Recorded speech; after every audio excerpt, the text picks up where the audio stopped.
Welcome back to Jerry Java. This is again your teacher Jerry, back to the board.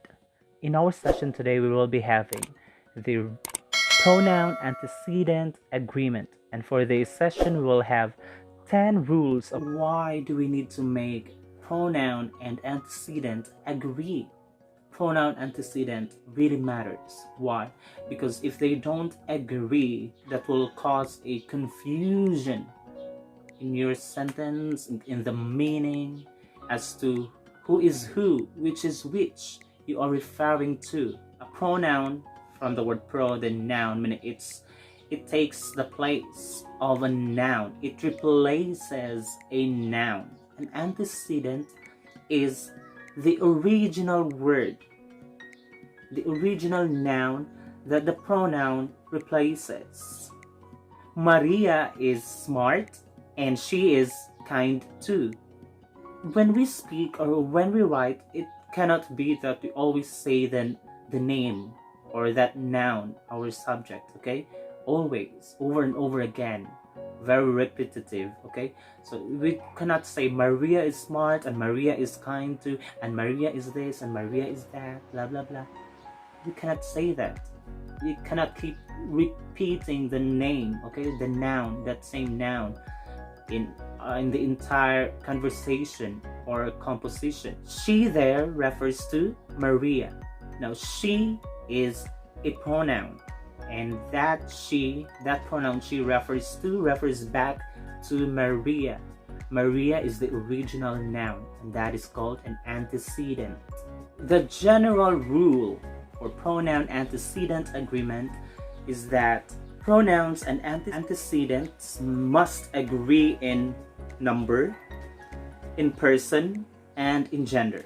When we say number, that refers to whether that is singular or plural. When we say person, that refers to whether that is first person, second person, or third person. Okay, you have for first person, you have I, me, myself, mine. Then we have we, us, okay, ours. Then if we have second person, that will only be talking about you, okay, you, your, yours, those pronouns. Then if we have third person, we have the he, she, it, and then the plural they. When we talk of gender, that would either be masculine, feminine, or neuter. For rule number 1, this is about intervening phrases or clauses or words that come in between your subject and the verb. Now, these intervening phrases, the meddling phrases, do not change the number of the antecedent. A box of ripe mangoes lays on its shelf. Our subject is box. There's just one box, so that's singular subject. Now, we are not talking about the mangoes. We're talking about the box which lays on the shelf, on its shelf. So therefore, our pronoun is its, then our noun, our antecedent is box. So that will have to agree.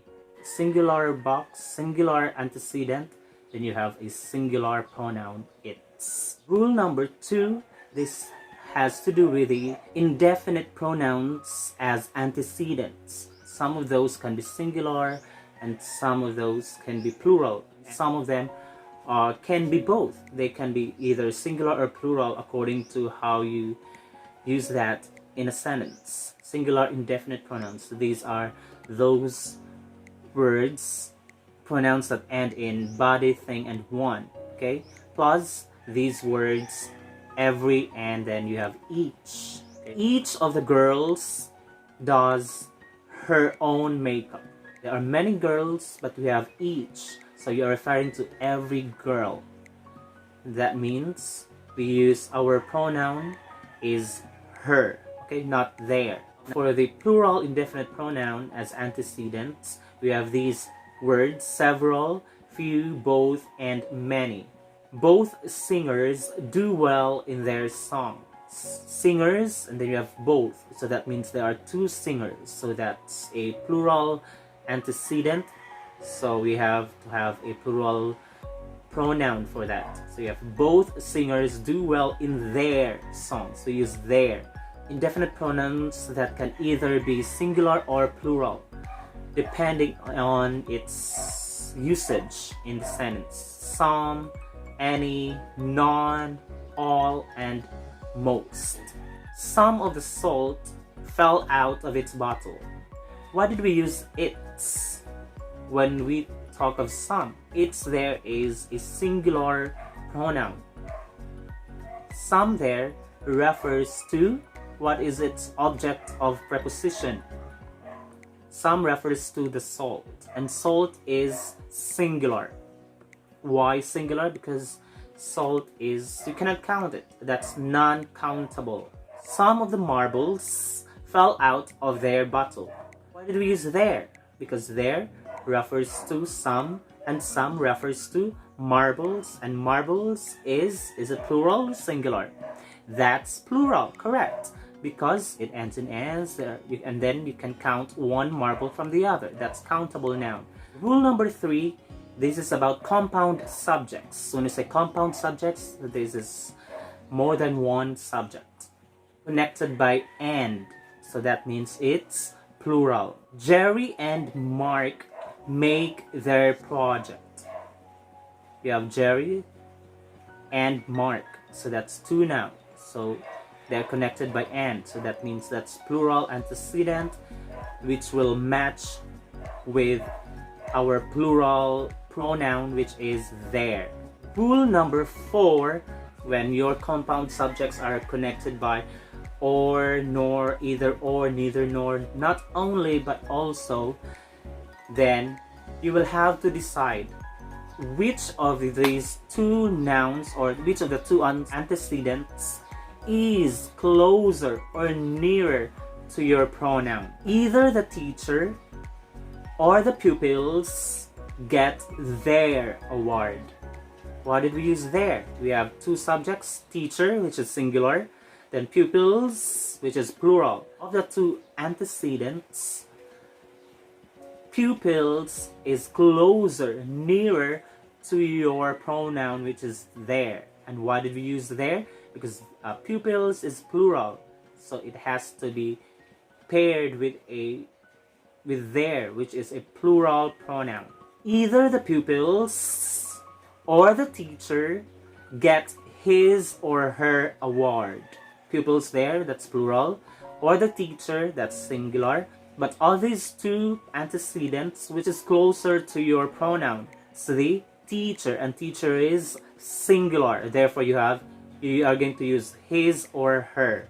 You can actually also use their. This is a special case. We'll be talking more of this singular they, their, them on rule number 10. Now for rule number 5, this is about collective nouns, the group words that talk about names of things that come in group. Okay, in this case, this will either be singular or plural, depending on its sense or usage in the sentence. The team wins its first game. Why is our pronoun singular? Because it's there refers to the team, and team there is singular. In that sense, why singular? Because the team there, they acted as one. Okay, as a team, they acted together in order to win that game. One unit, so that's taken as one. The team returned their uniforms. That's plural, because there refers to the team, and team is also plural in that sense. Why? Because the team there maybe did not act together. They did not return their uniforms at the same time or as one. Maybe one member of that basketball team returned that his or her uniform at this time, another one at this time, another one arrives at this certain time. So they did not return their uniforms all at once. Okay, they did not act as one, but rather individually. Okay. Rule number 6, this is about title of single entities. When we say entities, I am referring to books, organizations, clubs, corporations, countries. Now these are singular, so they need a singular pronoun for that. Beauty and the Beast has made its live action film. Although that's connected by and, Beauty and the Beast, you have one beauty, one character, then Beast as one character, but that is as one title of a movie, so that's singular, so that's why we have its. Now for rule number 7, this is about the use of special nouns. These are words that look like plural, but actually they are singular. They are just there. The S there is maybe meant to confuse you. News, you have measles, moms, physics, billiards, mathematics, civics, ethics. The news about Corona has come to its height. Why do we use its? Because its there refers to the news, and news is, although it ends in S, that's still singular.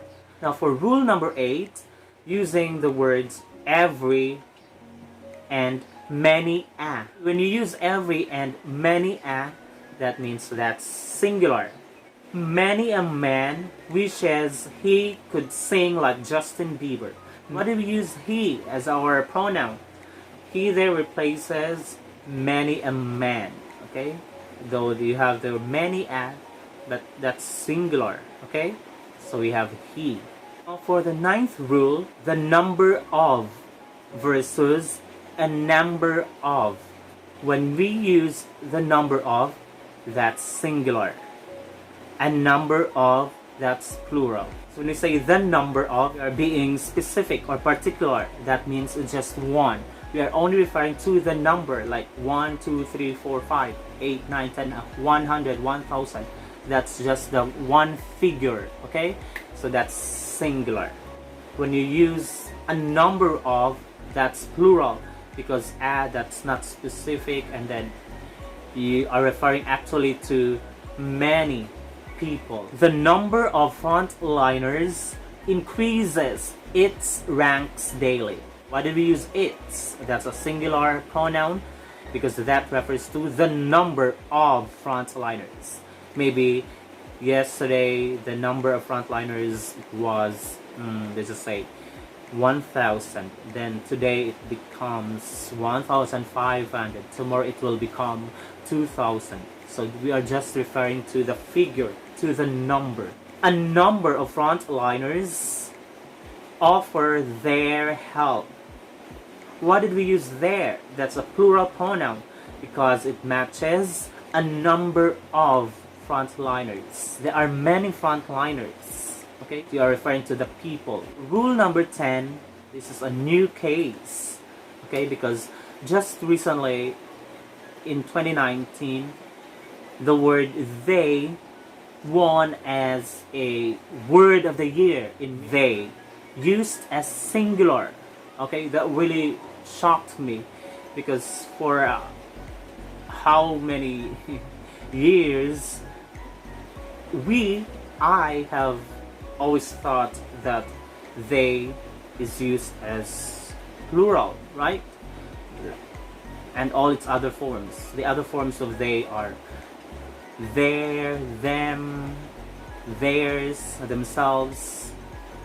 Then we even now have the word themselves.